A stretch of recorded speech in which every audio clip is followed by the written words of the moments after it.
Hi అండి, welcome back to my channel. ఈ video అయితే మొన్న లాస్ట్ వీడియోలో గోల్కొండ కోటలోని కొన్ని క్లిప్పింగ్స్ చూశారు కదా, అలాగే ఈ వీడియోలో మరిన్ని క్లిప్పింగ్స్ చూద్దాం. ఇదైతే కోటపైకి వెళ్ళే మార్గం అండి. కొన్ని చోట్లయితే మెట్ల మార్గం ఉంటుంది, కొన్ని చోట్లయితే ఇలా రోడ్డు మార్గం ఉంటుంది.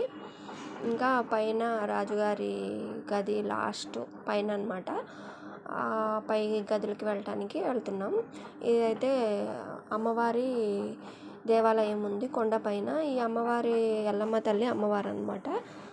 ఇక్కడ గొల్లల కాపరికి ఎల్లమ్మ తల్లి విగ్రహం గొర్రెలు కాపు కాసేటప్పుడు కనిపించిందంట.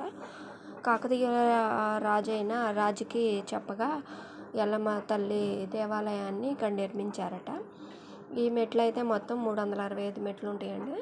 ఒక్కొక్క మెట్టుకి ఇలా ఎల్లమ్మ దేవాలయం ఉంది కాబట్టి పైన కొంతమంది భక్తులు పసుపు కుంకుమ బొట్లు పెట్టారు. ఇక్కడ నుంచి చూస్తే మాత్రం మనకి హైదరాబాద్ వ్యూ మొత్తం కనిపిస్తుంది. ఈ పైన మెట్ల మార్గము ఒక్కొక్క మెట్టు అయితే కొంచెం వెడల్పు ఎక్కువగా ఉంటుంది, కొంచెం చిన్నగాను ఉంటుంది. పైన దేవాలయం ఉంది. ఇక్కడ దేవాలయంలో మొదట బోనాలు అమ్మవారికి సమర్పిస్తారట.